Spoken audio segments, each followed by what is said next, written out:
श्री राधा कांत भगवान के चरणों में उपस्थित होकर के हम आप सब राम कथा रस मंदाकिनी में आस्वादन कर रहे हैं।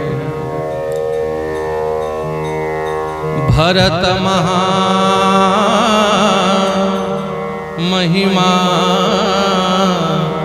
सुनु रानी, जानहि राम न सकई बखानी। विदेहराज महाराज जनक श्री राम जी के ससुर जी सुनैना महारानी से कह रहे हैं, महारानी राम कथा तो कही जा सकती है, जानहि भगत भगत उर चंदन। राम जी के भक्त राम जी के बारे में जान जाते हैं, राम जी की महिमा राम जी की कथा कही जा सकती है, पर हे महारानी सुनैना भरत जी की महिमा श्री राम भी चाहें तो श्री राम भी भरत जी की महिमा को नहीं गा सकते। अगाध प्रेम स्वरूप श्री भरत जी हैं, जिनके लिए भरद्वाज जी ने कहा कि हे भरत जी आप प्रेम स्वरूप हो, आपके भीतर केवल प्रेम ही भरा हुआ है। तो ऐसे प्रेम मूर्ति श्री भरत जी का चरित्र हम श्रवण कर रहे थे। कल हम श्रवण कर रहे थे कि भरत जी मंदाकिनी स्नान करने के बाद चित्रकूट में श्री राम जी का दर्शन करने के लिए आगे बढ़ रहे हैं। कभी विचार आता है कि मेरा यह मुख लेकर के श्री राम के पास जाऊं कि न जाऊं। मोर जन्म रघुवर वन लागी, मेरा जन्म श्री राम के वनवास के लिए हुआ है। मेरी माता कैकेयी के कारण प्रभु को वनवास भोगना पड़ा, मैं ही कारण हूं प्रभु के वनवास में। तो यदि मैं चित्रकूट जाऊं तो क्या मेरे प्रभु मेरा नाम सुनकर के चित्रकूट छोड़ के तो नहीं चले जाएंगे? मेरे कारण जब प्रभु को अयोध्या छोड़ना पड़ा, यदि प्रभु मेरे कारण चित्रकूट छोड़ करके चले जाएं तो उठी जनी अनत जाहि तजी ठाऊं। फिर सोचते हैं नहीं नहीं नहीं, मैं जानहु निज नाथ स्वभाव, मैं अपने प्रभु के स्वभाव को जानता हूं। यद्यपि जन्म कुमातु से मैं सठ सदा ही सदोष, आपन जानि न त्यागहि मोहि रघुबीर भरोस। यद्यपि मैं अवगुण का खान हूं, कुमाता कैकेयी से मेरा जन्म हुआ है, मैं सठ दुष्ट खल मूर्ख हूं, फिर भी मैं मेरे प्रभु के स्वभाव को जानता हूं। जन अवगुण प्रभु मान न काहू, दीन बंधु अति मृदुल स्वभाव। जैसा भी पापी हो, जैसा भी दुष्ट हो, एक बार यदि प्रभु के शरण में आ जाए और अपने किए हुए पाप का प्रायश्चित कर ले, सकृदेव प्रपन्नाय तवास्मीति च याचेत्, अभयं सर्वभूतेभ्यो ददामेतत् व्रतं मम। भगवान समुद्र को साक्षी मान के कहते हैं, सकृत मने एक बार बस जीव मेरे पास आ जाए और आकर के कह दे तवास्मि, तवास्मि मने हे नाथ मैं आपका हूं, मैं आपका हूं, बस इतना कह दे, उसके सारे पापों का प्रायश्चित तभी हो जाता है। सारे भूतों से, सारे जगत से मैं उसे निर्भय अभय प्रदान कर देता हूं, अपने शरण में रख लेता हूं। ये मेरा व्रत है। दीन बंधु अति मृदुल स्वभाव, भगवान के जैसा स्वभाव किसी का नहीं है। कोटि विप्रबध लागहि जाहि, आए शरण प्रभु तजहि न ताहि। एक ब्राह्मण का यदि वध हो जाए तो ब्रह्म हत्या का पाप लग जाता है। ब्रह्म हत्या का पाप उसका प्रायश्चित नहीं है। गोस्वामी जी कहते हैं एक नहीं कोटि विप्रवध, 1 करोड़ ब्राह्मणों को मारने का पाप अगर किसी के ऊपर लगा हो, ऐसा महापापी भी यदि भगवान के चरण में आ जाए, मन कर्म वाणी से भगवान के शरण में आ जाए, तो भगवान उसे भी त्याग नहीं करते। तो भरत जी ने सोचा मैं जानहूं निज नाथ स्वभाव, मैं अपने प्रभु के स्वभाव को जानता हूं। जब जाकर के प्रभु के चरणों में गिर पड़ूंगा तो प्रभु मुझे त्याग नहीं करेंगे। ऐसा सोच करके भरत जी आगे बढ़े हैं। चित्रकूट के वन का दर्शन हुआ है। अयोध्या से चलते चलते माँ कौशल्या ने श्री राम से कहा था कि राम, हे तात अवध अभागी बन बड़ भागी, हे रघुकुल भूषण आज से अयोध्या अभागा हो गया, और जिस वन में तुम निवास करोगे वह वन भाग्यशाली है, बड़ भागी है। और माता सुमित्रा कहती हैं लक्ष्मण जी से कि पुत्र, दिवस तहां जहां भानु प्रकाश, अवध तहां जहां राम निवास। जहां सूर्य उदय होते हैं वही दिन है, दिवस है। ऐसे ही जहां श्री राम रहते हैं वही अयोध्या है। तो जब से श्री राम अयोध्या को छोड़े हैं तब से अयोध्या अयोध्या नहीं रही, और जब से श्री राम चित्रकूट में वास करते हैं तब से चित्रकूट ही अयोध्या है। एक नहीं 100 अयोध्या के समान चित्रकूट बन गई है। भरत जी चित्रकूट का दर्शन कर रहे हैं। राजा के राज्य में बड़े बड़े महल होते हैं, तो ये राम जी का राज्य है, ये वन का राज्य है। पिता दीन मोहि कानन राजू, भगवान ने अपनी माँ से कहा था कि माँ मुझे पिताजी ने वन का राज्य दिया है, तो राजा के राज्य में बड़े बड़े महल होने चाहिए। तो महल क्या है? चित्रकूट में जो ऋषि मुनि महात्मा रह रहे हैं, इन महापुरुषों की जो कुटिया है, परन कुटी है, यह ही महल है। जो सुख होए राम भजन में, सो सुख नाही अमीरी में। बड़े बड़े महलों में जो सुख नहीं मिलता, देवराज इंद्र को जो सुख नहीं मिलता, उससे ज्यादा सुख इन महात्माओं की कुटिया में है। तो महात्माओं की कुटिया ये महल से बढ़ करके हैं। वन प्रदेश मुनि बास घनेरे, और राजा के यहाँ प्रजा भी तो होते हैं। राम जी की प्रजा कौन है? वन में रहने वाले हिरन, बाराह, सिंह, ये वन्य पशु बंदर आदि, ये सब राम जी की प्रजा हैं। और इस चित्रकूट में बयर बिहाई चरही एक संगा, बाघ और मृग, बाघ और हिरन आपस में शत्रुता बैर छोड़ करके, हिंसक स्वभाव को छोड़ करके चरही एक संगा, एक साथ एक घाट पे पानी पी रहे हैं। तो राम जी के अनुशासन के अनुसार रह रहे हैं कि नहीं? चित्रकूट के वन, चित्रकूट की प्रजा श्री राम के अनुशासन के अनुसार रह रहे हैं। अच्छा, तो राजा के राज्य में राजा की महिमा गाने वाले होते हैं, राजा का जस गाने वाले होते हैं। तो यहाँ राम जी की महिमा कौन गा रहे हैं? कोयल, पपीहा, मयूर, सुक, ये सब पक्षियां एक साथ मिलकर के पूजते हैं, कलरव करते हैं और राम जी की महिमा गाते हैं।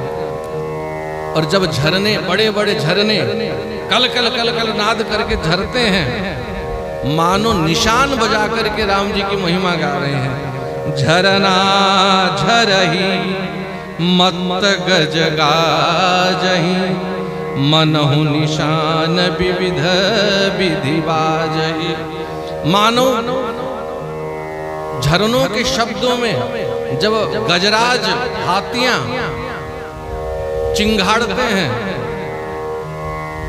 दर्शन कीजिए, एक साथ झरनों का शब्द और हाथियों का चिंगाड़, ऐसा लगता है मनोह निशान विविध विधि बाजई।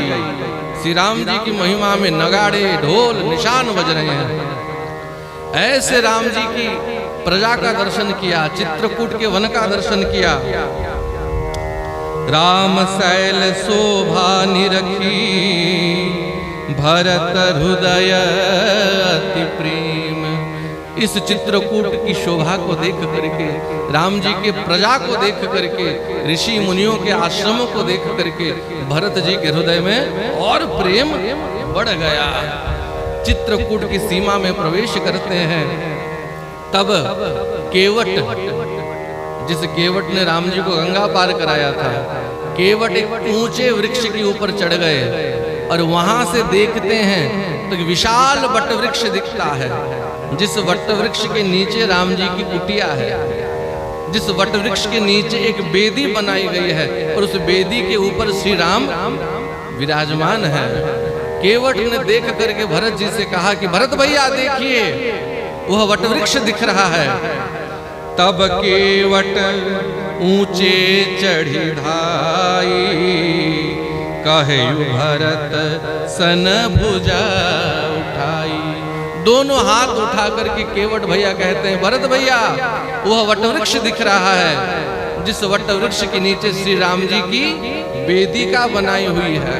देखो, कल हम चर्चा कर रहे थे, इसका तात्पर्य है जो राम जी का दर्शन कराने वाले हैं, जो हमारे जीवन में भगवान को बताने वाले हैं, भगवान को दिखाने वाले हैं, उनको जब जीवन में ऊंचा स्थान देंगे तभी भगवान का दर्शन कर पाएंगे।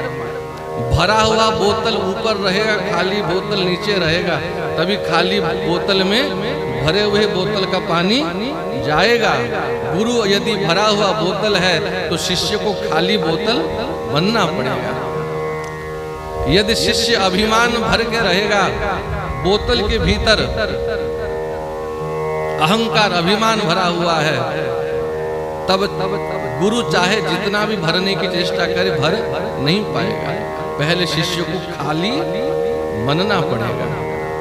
तब केवट ऊंचे चढ़ी धाई, ऊंचे चढ़ करके केवट ने भरत भैया को दिखाया। अब दर्शन कीजिए। पहले 4 प्रकार के वृक्षों को दिखाया है। पाकर जम्बूर शाल तमाला, पाकर का वृक्ष, जम्बू माने जामुन का वृक्ष, रसाल माने आम का वृक्ष और तमाल का वृक्ष। ये 4 प्रकार के वृक्ष हैं और 4 प्रकार के वृक्षों के बीच ये बट वृक्ष है। ये 4 प्रकार के वृक्ष क्या हैं? ये 4 प्रकार के भक्त हैं। आर्त अर्थार्थी, जिज्ञासु, ज्ञानी। आर्त भक्त वो है जो दुख पाकर के भगवान के शरण में आया है। अर्थार्थी भक्त वो है जो संपत्ति की लालसा से कुछ पाने के लिए भगवान के पास आया है। जिज्ञासु भक्त वो है जो ज्ञान प्राप्त करने की इच्छा लेकर के शरण में आया है। और ज्ञानी वह है जिसको संसार के असारता का ज्ञान हो गया, जान गया संसार में कुछ सुख नहीं है, सुख यदि है तो भगवान के चरणों में है। तो ये ज्ञानी भक्त है। 4 प्रकार के भक्त है। और 5वां भक्त है वासुदेवम सर्वम समात्मा इति सुदुर्लभ। 5वां भगत है प्रेमी भगत। इसको न धर्म चाहिए, न अर्थ चाहिए, न काम चाहिए, न मोक्ष चाहिए। और भरत जी प्रेमी भगत हैं। जब गंगा के किनारे गए थे त्रिवेणी संगम में, त्रिवेणी जी ने कहा भरत भैया वर मांगो, क्या चाहते हो? भरत भैया ने क्या कहा? अर्थना धर्मना काम रुचि, गति न चहूं निर्वाण, गति न चहूं निर्वाण। मुझे न अर्थ चाहिए, न धर्म चाहिए, न काम चाहिए, न मोक्ष चाहिए। तो क्या चाहिए? जन्म जन्म रति राम पद, यह वरदान नान। मुझे जन्म जन्म केवल श्री राम जी का प्रेम चाहिए। ये तो प्रेम की बात है उद्धव, बंदगी तेरे बस की नहीं है। यहाँ सिर देकर होते हैं सौदे, आशिकी इतनी सस्ती नहीं है। प्रेम वालों ने कब वक्त पूछा, अपनी बंदगी में सुन ले रे उद्धव। यहाँ पल पल में होती है पूजा, यहाँ दम दम में होती है पूजा, सिर झुकाने की फुर्सत नहीं है। ये प्रेम के भक्त हैं। तो 4 प्रकार के वृक्ष हैं और 4 प्रकार के भक्तों के बीच में जो विशाल वट वृक्ष है वह विश्वास का प्रतीक है। नाथ देखी हई बिटप विशाला। भरत भैया उस विशाल वट वृक्ष को देखिए। ये वट वृक्ष क्या है? ये विश्वास का प्रतीक है। भक्ति का नींव ही विश्वास है। विश्वास होए तो हर पत्थर में दीखत है भगवान, और विश्वास नहीं तो मंदिरों में भी दीखत है पाषाण। अगर विश्वास नहीं है तो मंदिर जाकर के भी केवल पत्थर दिखेगा, और विश्वास है तो पत्थर में भी भगवान का दर्शन हो जाएगा। और उस वट वृक्ष के नीचे तिन्ह रघु तीन तरु बरन मध्य बट सोहा, मंजु विशाल देखी मन मोहा। उस विशाल वट वृक्ष के नीचे एक बेदी बनाई गई है। ये बेदी किसने बनाई है? सिय निज पानी सरोज सुहाई। माता सीता ने अपने हाथों से उस बेदी को बनाया है, मिट्टी से, गोबर से उस बेदी को बनाया है। और माता सीता कौन है?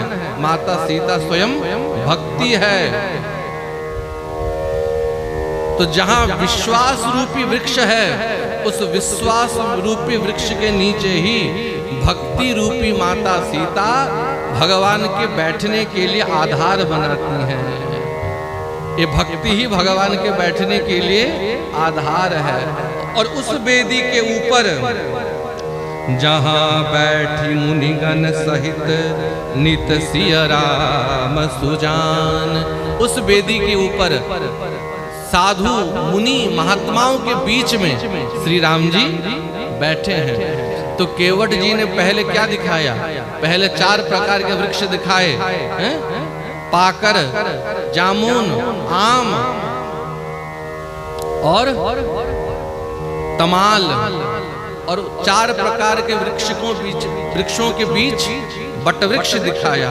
और बट वृक्ष के नीचे बेदी, और उस बेदी के ऊपर महात्माओं के बीच श्री राम बैठे हैं। इसका तात्पर्य है पहले जीवन में साधन भक्ति का अनुष्ठान करना पड़ेगा। श्रवण कीर्तन तीर्थाटन ये सब साधन भक्ति है। साधन भक्ति के अनुष्ठान के बाद विश्वास रूपी बट का आश्रय मिलेगा, और उसी विश्वास रूपी बट के नीचे भक्ति का आधार बनेगा, और उस भक्ति के आधार पे महात्माओं का दर्शन होगा।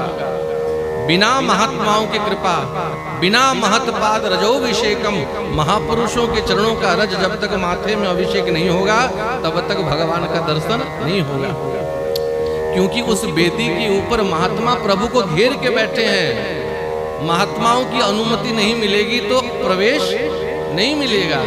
तो पहले महात्माओं का दर्शन करना है, महात्माओं को प्रणाम करना है, उसके बाद उस वेदी के ऊपर श्री सीताराम का दर्शन होगा।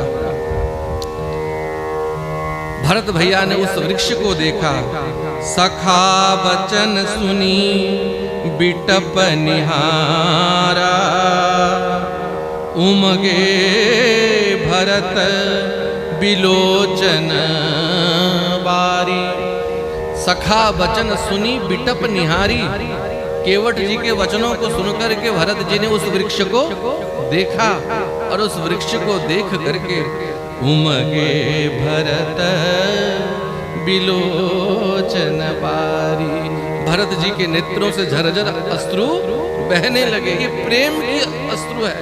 श्री राम अब ज्यादा दूर नहीं है, श्री राम निकट हैं। जैसे श्रीमन महाप्रभु को अठर नला से ही नील चक्र का दर्शन हो गया, पति तपावन बाना का दर्शन हो गया, और वहां से ही प्रेम प्रकट होने लगा। हा जगन्नाथ करके दौड़े।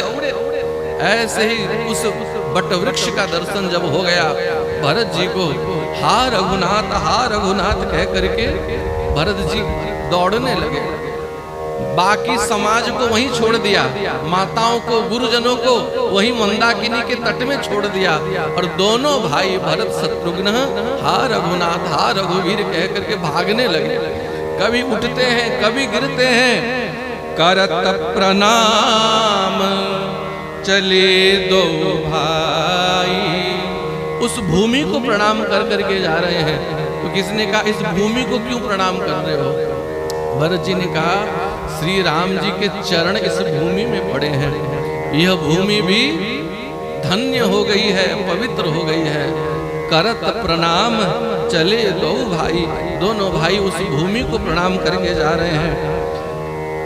कहत प्रीति सारद सकुचाई, गोस्वामी जी कह रहे हैं भरत जी के प्रेम को वर्णन करने की क्षमता सरस्वती जी में भी नहीं है।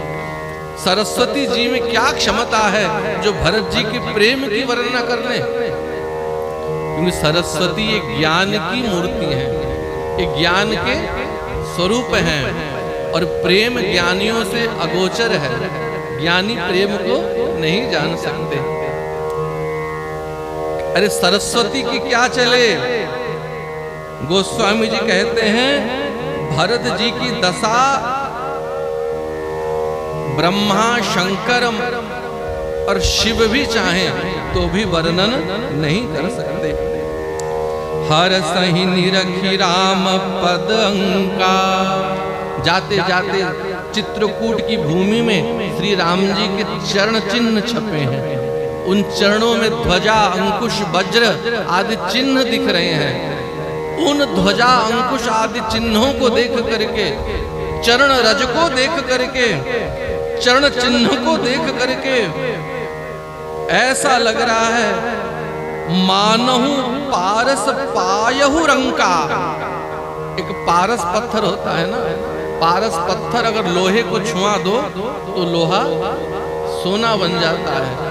किसी भिखारी को पारस पत्थर मिल जाए, उसको जो आनंद होगा, ऐसा लग रहा है भरत जी को जैसे किसी भिखारी को पारस पत्थर मिल गया हो।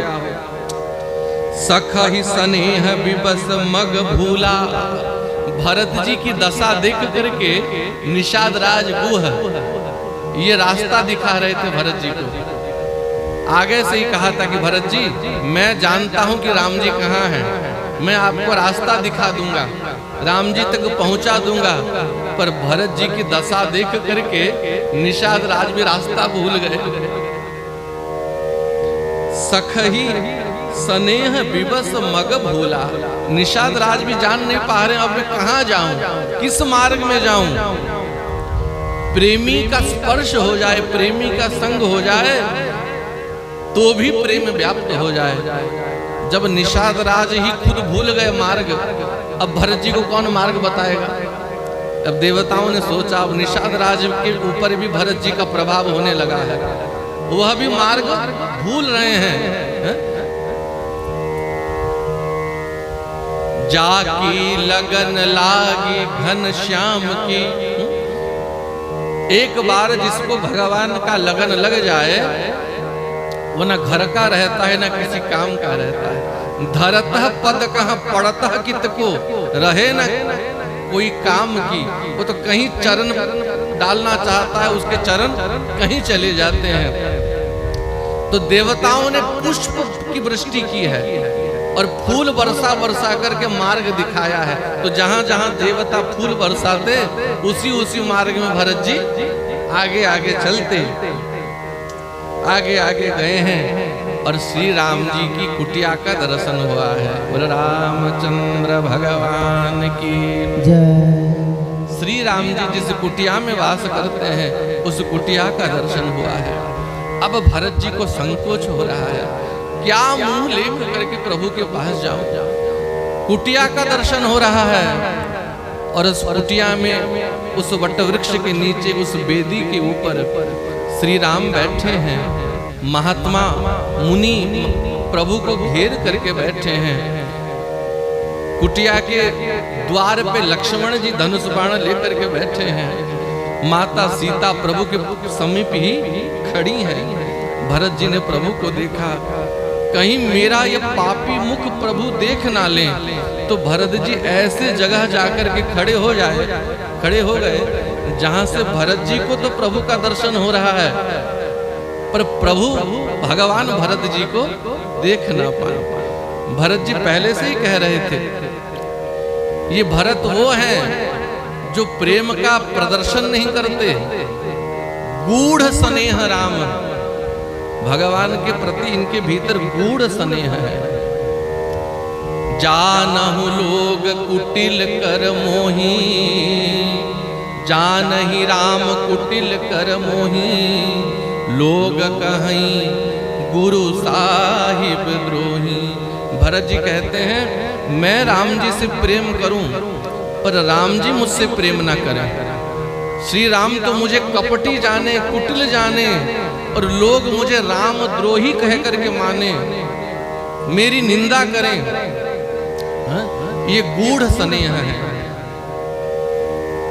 एक महापुरुष हुए भारत में, श्री बिंदु जी महाराज, जिनका पद रसिकों के बीच बहुत आदर प्राप्त करता है।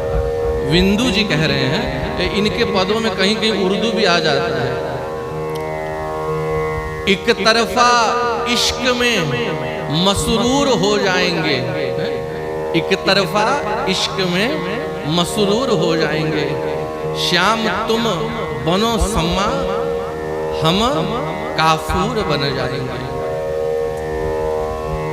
मैं यदि कुछ मांगूं तो तुम ना मुझे देना, यदि तुमने दे दिया तो प्रेमी से मजदूर बन जाएंगे।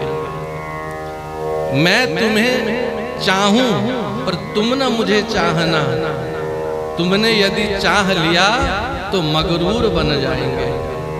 मैं तुम्हें देखूं पर तुम ना मुझे देखना, तुमने अगर मुझे देख लिया तो मशहूर बन जाएंगे। मैं यदि तड़पूं आंखों से दृग बिंदु, बहाना मत तुम, वरना नजरों से तुम्हारे दूर हो जाएंगे। हे नाथ, हम आपको चाहें तो ठीक है, पर आप हमें मत चाहना। हम आपको देखें तो ठीक है, पर आप हमें मत देखना। हम आपके लिए तड़पें तो ठीक है, पर आप हमारे लिए मत तड़पना। हम आपसे कुछ मांगे तो ठीक है, पर आप हमें मत देना, क्योंकि अगर दे दोगे तो प्रेमी नहीं रहेंगे, मजदूर बन जाएंगे। क्योंकि मजदूरों को मजदूरी देनी पड़ती है। तो क्या प्रेमी कुछ मांगता है प्रेम के बदले? प्रेमी प्रेम के बदले कुछ नहीं मांगता है। श्री भरत जी एक वृक्ष के ओट में खड़े होकर के श्री राम जी का दर्शन कर रहे हैं। अब दर्शन भी कैसे हो रहा है देखो। दर्शन कहाँ से होता है? नेत्रों से होता है, और नेत्रों में भी अनेक भेद हैं। ये बाहर जो है इसको कहते हैं पलक, और पलक के भीतर जो है गोल वाला उसे कहते हैं पुतली। पुतली दर्शन करती है और पलक पुतली की रक्षा करती है। तो दर्शन करते समय सब आपस में लड़ गए। पुत्री कहे सामने से हट जा, असुआ कहे पांव पखारन दे। पुतली पलक से कहते, अरे पलक तू बीच में क्यों बाधा देती है, तू सामने से हट जा। त्रुटि युगायते त्वाम अपश्यताम। जब भगवान का दर्शन करते समय एक निमिष के लिए भी पलक गिरते हैं, ऐसा लगता है कि एक युग बीत गया। और दर्शन करते समय नेत्रों से आंसू बहते हैं। तो नेत्रों से जब आंसू अश्रुबिंद बहते हैं तो नेत्र धुंधली पड़ जाते हैं, स्पष्ट दर्शन नहीं होता। तो पुतली आंसुओं से कहती है, पुत्री कहे सामने से हट जा, आंसू कहे पाव पखारन दे। आंसू कहते हैं भाई हमें चरण धोने दो, पलके कहे राखी ले हृदय में राघव को, अखियां कहे और निहारन दे।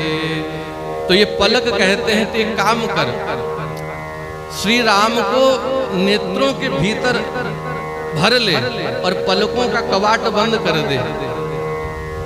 तो जब पलक द्वार बंद करने लगे, नेत्र कहते नहीं नहीं नहीं अभी बाधा मत दो, अखियां कहें और निहारन दे, और देखने दो और देखने दो। ऐसी दशा में भरत जी देख रहे हैं, भरत दीख प्रभु आश्रम पावन, सकल सुमंगल सदन सुहावन। और वहां राम जी का दर्शन हो रहा है।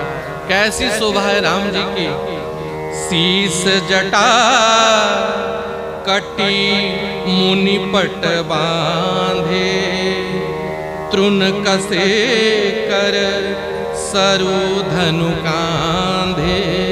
राम जी के मस्तक में जटा बना हुआ है, शीस जटा कटी मुनि पट बांधे, और कमर में बलकल वस्त्र को बांधे हैं, पीतांबर को बांधे हैं,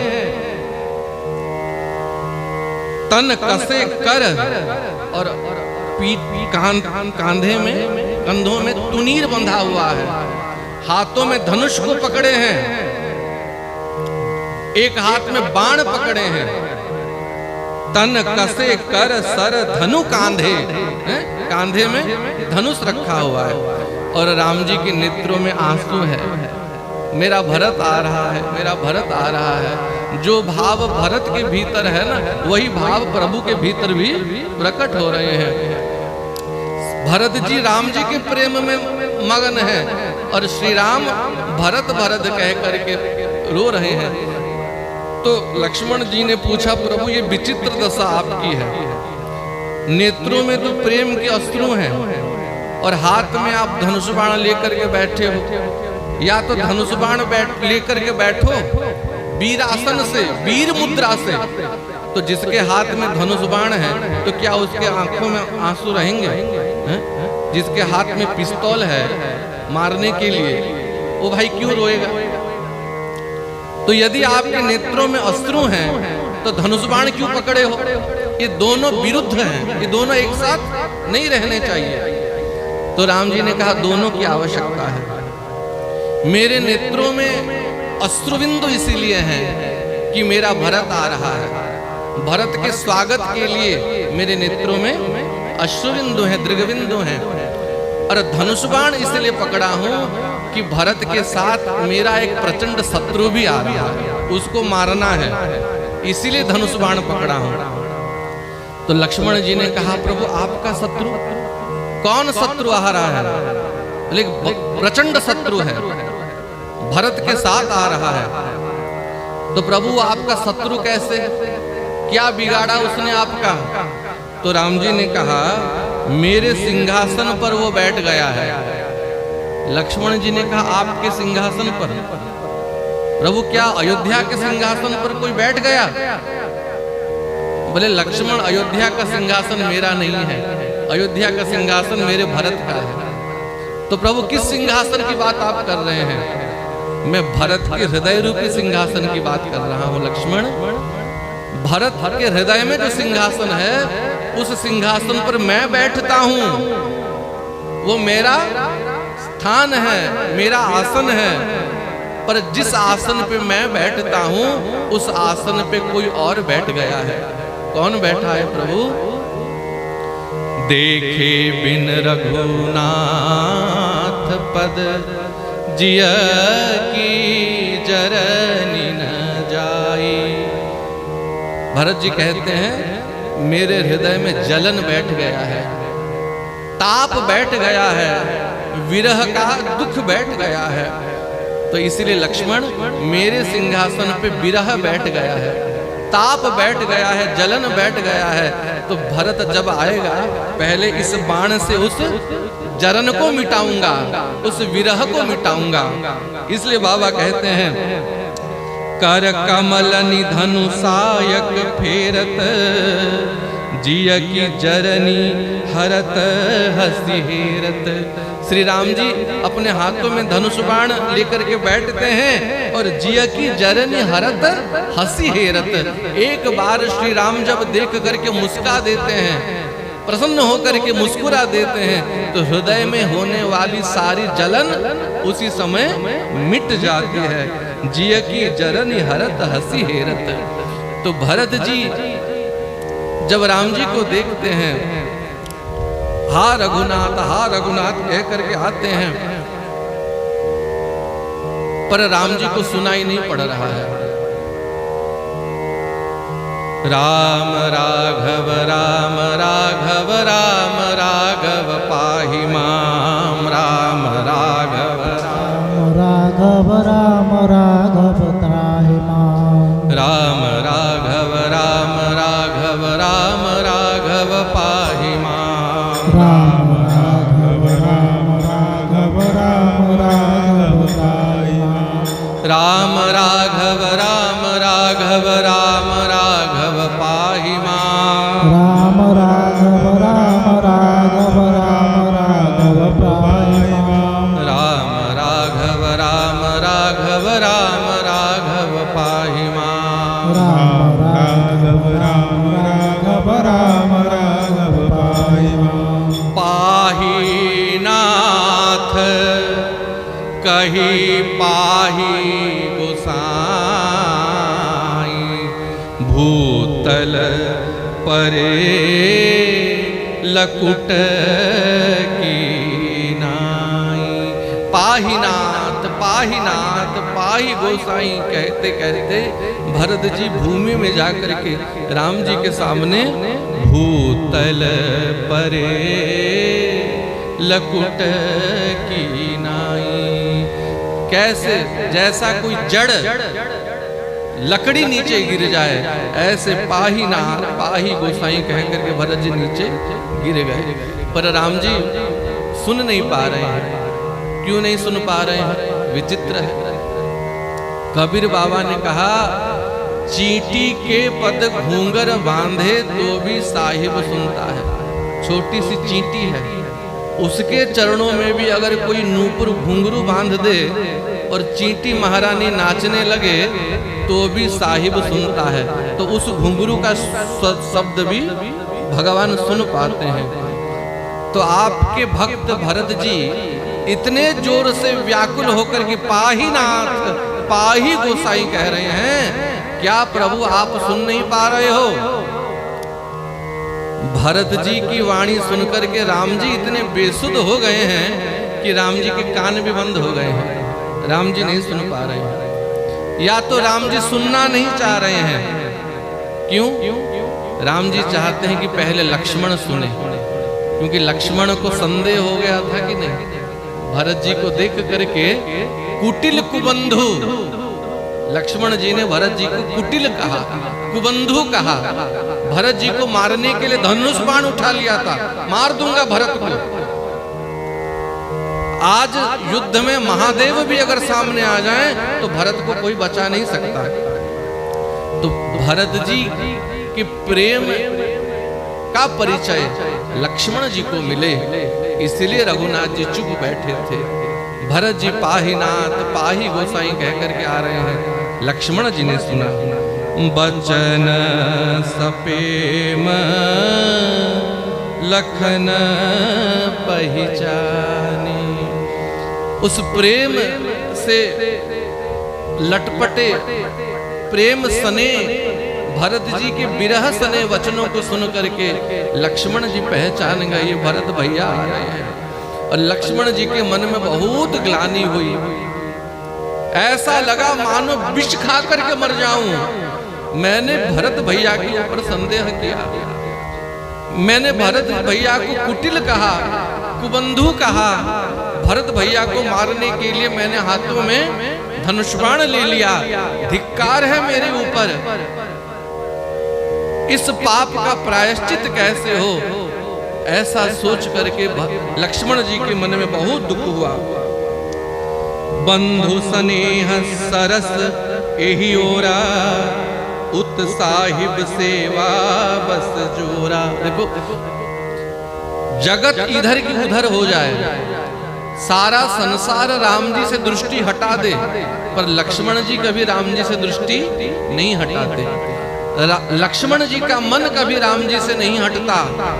और माता सुमित्रा ने वचन दिया था कि लक्ष्मण, सपने में भी कभी काम क्रोध ईर्ष्या तेरे मन में ना आए। इसीलिए लक्ष्मण जी रात को सोते नहीं हैं। लक्ष्मण जी के मन में ग्लानि हुई। माता सुमित्रा ने कहा था कि लक्ष्मण, मन में क्रोध ईर्ष्या मत लाना, पर भरत जी के प्रति मैंने क्रोध कर लिया, मैंने भरत जी के प्रति कुवचन कह लिए। तो भरत जी, लक्ष्मण जी का मन जा रहा है भरत जी की ओर, और लक्ष्मण जी का शरीर राम जी की ओर। राम जी बैठे हैं, भरत जी ने लक्ष्मण जी ने सोचा इस पाप का यही प्रायश्चित है कि भरत जी को राम जी से मिला दें। जिस भरत जी को मारने के लिए धनुष उठाया था, अगर भरत जी को राम जी से मिला दें तो हो सकता है कि भरत जी की कृपा से यह पाप का प्रायश्चित हो जाए। तो प्रभु पीछे मुंह करके बैठे हैं। भरत जी भूतल पर लकुट की नाई, भूमि में पड़े हैं। लक्ष्मण जी वहां गए और लक्ष्मण जी ने प्रभु से कहा, प्रभु कहत सप्रेम नाई महिमा था, भरत प्रणाम करत रघुनाथा। भूमि में माथा रख करके प्रणाम करके लक्ष्मण जी ने प्रभु से क्या कहा, भरत प्रणाम करहि रघुनाथा। हे रघुनाथ भैया, भरत जी आपको प्रणाम कर रहे हैं। और जैसे लक्ष्मण जी ने कहा भरत प्रणाम करहि रघुनाथा, वह राम जी का वेग देखिए। उठे राम सुनी प्रेम अधीरा, प्रेम गदगद होकर के राम जी उठ गए हैं। और जब राम जी उठ गए, इतने वेग से दौड़े हैं। राम जी के शरीर में जो बंधा हुआ पटका था, जो बलकल पीतांबर, वह पीतांबर कहीं गिरा। राम जी के कंधे में जो बंधा हुआ तुणीर था, वो तुणीर नीचे गिरा। कंधे में जो धनुष रखा हुआ था, धनुष नीचे गिर गया। हाथ में जो बाण रखा था, वो बाण नीचे गिर गया। उठे राम सुनी प्रेम अधीरा, कहूं पट कहूं निसंग धनु तीरा। पट माने पीतांबर गिर गया, निसंग तुणीर गिर गया, धनुष गिर गया, बाण गिर गया। तो किसी ने पूछा इन चारों से, पट, तुणीर, धनुष और बाण, इन चारों से पूछा गया कि आप चारों सदैव रघुनाथ जी के साथ रहते हो, प्रभु को कभी छोड़ते नहीं हो, आज कैसे प्रभु को छोड़ दिया? तो पहले पीतांबर ने कहा, पट ने कहा कि देखो भाई, भाई भाई का मिलन हो रहा है। भरत जी का मिलन श्री राम के साथ हो रहा है। और जब बिछड़े हुए दो भाई आपस में मिले, उस समय किसी को बाधा नहीं देनी चाहिए। भाई भाई के बीच जो दीवार बनता है, जो बाधा बनता है, उससे बड़ा पापी जगत में कोई है? तो पीतांबर ने सोचा यदि हम प्रभु के शरीर में रहेंगे, राम जी जब भरत जी से मिलेंगे तो हम बीच में दीवार बन जाएंगे। और भाई भाई के बीच दीवार बनना ये महापाप है, अपराध है, हमको नहीं दीवार बनना चाहिए।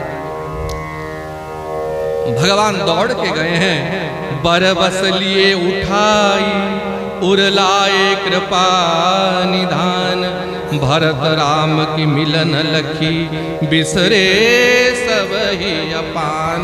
प्रभु गए हैं, भरत जी को उठाया है और हृदय से लगाया है। राम जी का और भरत जी का मिलन देख करके सभी अपनी सुध बुध खो बैठते हैं। रामचंद्र भगवान की, भरत लाल की। और कैसे मिलन हुआ इसकी विशेष चर्चा कल करेंगे। बोलो सीताराम।